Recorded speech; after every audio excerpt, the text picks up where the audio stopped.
Halo guys, kembali lagi di Being Asking. Di Ngabas Series yang kedua nih Bung, episode 2 kita bakal bahas tentang tips and tricks. Oke. Tips and tricks ini kita bagi 3 bagian. Pertama ada belajar, kegiatan, dan administrasi. Kalau di belajar itu gampangnya tips dan trik pertama nih itu ada diskusi. Kok gampang banget sih kedengarannya? Iya. Gini. Maksudnya gini ya.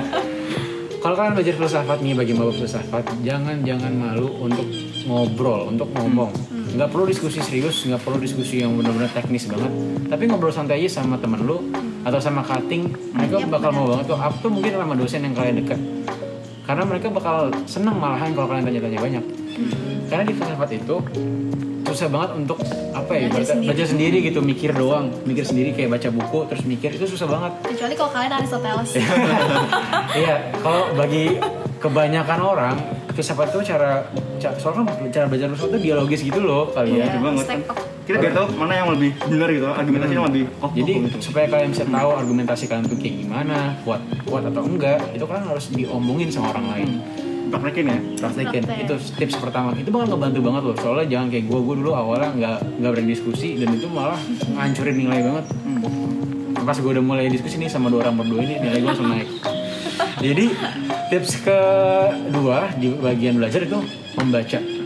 Nah, di sini gini ya, di filsafat itu pasti kalian harus baca. Dan tenang, kalian nggak diminta untuk hafalan lagi-lagi. Kalian nggak diminta untuk textbook banget, tapi yang diminta adalah pemahaman, understanding kalian terhadap materi. Maka itu tips-tips yang bisa gue kasih dalam membaca itu adalah pertama, cari keyword pentingnya. Kalian nggak mungkin apalagi pas maba ya, kalian nggak mungkin disuruh untuk baca 1 buku. Tapi yang paling penting kalian baca suruh 10 halaman. Enggak, mungkin 7 halaman doang. 7 halaman itu cari keyword pentingnya itu apa, ngebahas apa sih topik utamanya. Kalau kalian udah dapat gambaran besarnya, itu akan lebih gampang untuk ngedalamin materi tersebut. Jadi jangan baca semuanya doang. Kalau misalnya kalian itu kan pasti susah gak sih baca kayak gitu. Bosan juga. Jadi daripada kayak gitu mendingan cari keyword pentingnya dan pahamin dari situ alurnya. Itu tips buat belajar. Nah, tips kedua itu kegiatan dari Bagus. Kira-kira gimana, Gus? Kan kita kan selagi maba tuh bukan cuma buat kuliah doang, belajar doang gitu mas. Kan mumpung di UI ini gitu kan, kapan lagi kan diterima di UI gitu kan, itu sebagai mahasiswa tuh harus ikut organisasi juga jadi. Harus aktif ya, iya jangan dong. kupu-kupu ya nggak sih? Apa tuh kupu jadi? Kuliah. pulang gitu, jadi kita juga harus aktif organisasi. Benar. Tapi gimana nih Bung, cerita kayak kita tuh aktif organisasi, tapi juga kuliah tuh nggak terganggu gitu loh. Caranya ya? Itu di time management sih kembali lagi. Jadi sedikit cerita, dulu itu gue bukan organisasi, tapi gue suka banget olahraga. Pas di semester 1, gue malah fokus olahraga ketimbang fokus kuliah. Nah, yang ada IP gue kena batunya gitu, jadi anjlok malah. Dan itu malah jadi ibaratnya nyesel banget gue, karena gue nggak bisa balance itu kan. Jadi gue malah fokus ke eksternal ya dibanding internal. Kalau misalnya kalian mau ngambil contoh dari si Bagus sih sebenarnya, Nah, dia iya, ini keren banget. banyak banget pengalaman organisasi, terutama di BEM FIB UI. Dan dia jadi ketua Kastrat, dia bisa IP-nya tetap bagus mulu. Jadi gimana Gus? Tipsnya nih dari lu? Kalau gue sih sebelum kayak bukan ada kegiatan nih Bang, gue cari tahu dulu, misalkan gue dari ke senior atau ke teman-teman, misalkan ke Abo atau ke Azri, misalkan ini gimana sih gitu kan, apa yang gue pahami, atau misalkan gue lagi ada kegiatan gitu kan, gue nggak sempet belajar, gue tanya mereka dulu diskusi gitu. Oke, berarti nyambung juga tuh diskusi ya. Enak bener banget, penting banget buat diskusi sama teman-teman kalian gitu kan. Dan juga kegiatan tuh harus bukan cuma balancing doang, tapi juga aktif buat cari peluang gitu. Maksudnya cari peluang gimana tuh? Iya, misalkan kayak nanti misalkan Azri mau lanjut jadi apa gitu kan, misalnya jadi dosen gitu kan, kita harus banyak kayak opportunity gitu. Iya, misalkan ikut UKM yang mirip misalkan buat pengajaran gitu. Atau misalkan organisasi juga. Pengabdian apa namanya? Jadi guru ada kan ya? Iya, WIM buat mengajar. WIM jangan lupa itu. Iya, Mas lagi gue bilang. Iya, kita juga bisa tanya Mas kan. Itu gue setuju sih sama Bagus. Jangan malu untuk nyari ibaratnya organisasi kayak gitu, karena banyak banget di UI. Iya. Contohnya gue suka jadi konsultan, ada namanya organisasi Maafin Pro di UI. Itu kayak bakal ngelatih kalian gimana caranya jadi PR konsultan, public relation konsultan. Kalian nanti dikasih kayak internship juga, magang ke klien mereka. Waktu itu gue bisa masuk ke situ gara-gara gue kasih tau sama Bagus kan banyak banget nih channel dia kan. Gue kasih tau sama dia, gue berhasil masuk sana, terus bisa ibaratnya pengalaman kerja di Epson. Epson Indonesia bang ya. Jadi seru banget sih kayak gitu, dan handle-nya tadi kalian harus pahamin betul ibaratnya timetable kalian tuh kayak gimana. Dan tapi ingat jangan sacrifice akademis kalian karena harus balance enggaknya itu loh. Jangan kayak tadi gue lebih ke eksternal banget. Eksternal penting tapi jangan lupa juga sama yang akademis kalian itu juga penting banget. Atau misalkan akademik doang gitu, kita kayak jangan kurang akademik skill doang, gitu. iya, kurang skill, kurang relasi juga, jangan kayak gitu.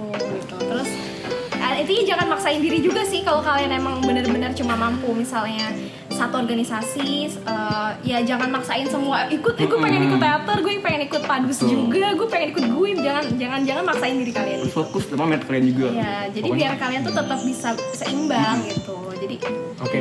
sadari akan Tip terakhir nih dari gue tentang kegiatan. Oke. Pahamin goal lu dulu. Itu yang paling penting sih. Goal lu mau apa? Lu mau jadi konsultan, lu mau jadi lebih sosial, lebih sosial sama orang-orang, atau lu pengen lebih ke akademisi. Pahamin itu, nanti kalian bisa bikin skemanya dari situ. Warna mana gitu. Dan yang terakhir itu kita ada administrasi dari Azri sekarang. Nah, jadi kalau misalnya tadi kan udah ngebicarain soal gimana sih belajar, ya kan? Maksudnya tips belajar, terus juga nyimbangin antara kuliah dengan skill-skill di luar akademis. Tapi jangan lupa, ini yang sering kita terkecoh nih. Jangan lupa tentang administrasinya. Jadi kayak misalnya nih pembayaran, itu harus tepat waktu tuh guys. Maksudnya jangan sampai kelewat gitu, karena bakal ada denda. Dendanya itu biasanya sampai 50% loh. Waduh. Jadi kalau kalian, aduh itu kan sayang banget ya, 50% tuh banget, bisa buat jadi- kalian nabung gitu kan. Bisa buat ke-gym juga, buat okat selanjutnya kan. Iya benar. Nah jadi kalau misalnya kalian udah tahu kapan pembayaran atau misalnya belum tahu nih, kalian harus cari tahunya gimana. Kalian kunjungi akun-akun yang berkaitan sama pembayaran, kayak misalnya akun-akun tentang kemahasiswaan, Adkesma yang di sebelumnya udah kita sebutin gitu. Jadi kayak misalnya Adkesma IBUI kan dia tahu tuh kapan sih cicilan, kapan sih pembayaran, ya nggak sih? Kalian pasti cari tahu di situ kan. Nah, tapi kalau misalnya dari sana kalian nggak tahu, kalian bisa tanya dulu yang paling deket dari Komafilnya. Karena kita filsafat nih, jadi tanya dulu ke Komafilnya, tanya ke Adkesma Komafil. Atau misalnya dari dua hal itu kalian nggak dapat informasi apa-apa, kalian bisa langsung ke subbagian kemahasiswaan gitu. Di situ kalian bisa tanya-tanya seputar kapan sih pembayaran cicilan, itu prosedurnya kayak gimana. Nah, berkaitan sama pembayaran nih, sama finansial ya, ada juga namanya beasiswa. Jadi kita kuliah tuh nggak gimana ya, kesannya bukan yang nggak diperhatiin, pasti diperhatiin kok sama universitas, dan tetap universitas itu menyediakan fasilitas beasiswa. Jadi buat kalian, beasiswa tuh nggak cuma untuk yang mungkin sorry to say kayak misalnya nggak mampu secara finansial, tapi juga buat yang berprestasi. Jadi nggak cuma buat yang mereka yang mungkin emang membutuhkan aja, tapi kalian yang Bagi kalian yang mau sebenarnya bisa daftar juga, dan itu ada informasinya di beasiswa.ui.ac.id kayak gitu.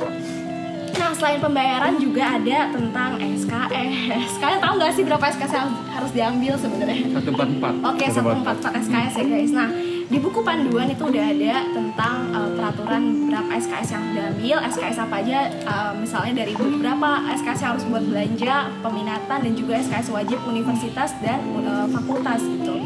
Nah, tipsnya adalah gimana guys, berdasarkan pengalaman kita ya sebagai mahasiswa filsafat. Tipsnya adalah untuk tidak telat mengambil SKS kuliah. atau mata kuliah universitas, fakultas. Itu kalian harus lulus banget.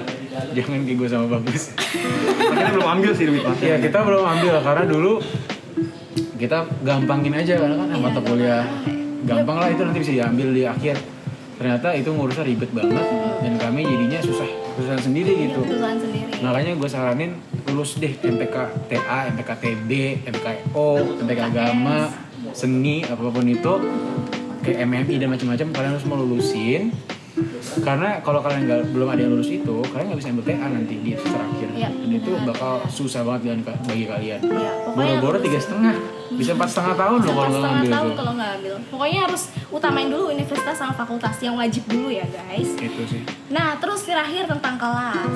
Nah, kalau misalnya kalian nggak tahu gimana caranya masuk kelas tertentu, atau misalnya bingung apa yang harus diambil kelasnya, biasanya cutting itu pasti ngasih beberapa bocoran kelas apa yang harus diambil. Nah, jadi jangan lupa untuk terus follow up. Kalian bisa tanya-tanya cutting kalian atau kakak tingkat kalian, mentor-mentor kalian yang udah berpengalaman untuk ambil kelas tertentu gitu. Dan lagi-lagi cek buku panduan, karena di situ udah jelas banget. Jangan malas cek itu sih. Jangan malas cek itu Dan sih. jangan sampai hilang bukunya. Nah, ya itu. Dan kalau udah siakwor, Halo guys, tadi kepotong. Jadi tadi ngebahas tentang siakwor. siakwor tuh apa sih jadi kayak apa namanya? Rebutan kelas gitu ya, jadi ya? Rebutan kelas gitu. Ngisi Karena SKS kalian. Nah, kalau di sini kalian jangan sampai telat ngisinya, jangan sampai lewat batas. Karena kalau misalkan lewat batas, bisa-bisa kalian nggak dapet kelas. Betul. Itu bahaya, lebih bahaya lagi karena ngurusnya ribet banget. Jadi Oh, usahakan tetap refresh aja. refresh kalau emang Kalau lagi error, refresh aja. Jangan menyerah ya. Jangan Iya. menyerah. Paling Itu itu sih. sih Refresh tipsnya. terus. Jadi kira-kira dari Aba itu aja tips and triknya. Yap. Kira-kira menurut kalian kita ada yang kurang nggak atau kalian mungkin ada pertanyaan? Komen aja di bawah. Nanti kita bisa bahas itu lagi entah di komen atau di video selanjutnya. Jadi makasih banyak udah nonton video ini. Dan kita nanti jumpa kalian lagi di episode selanjutnya. Bye bye. Bye bye.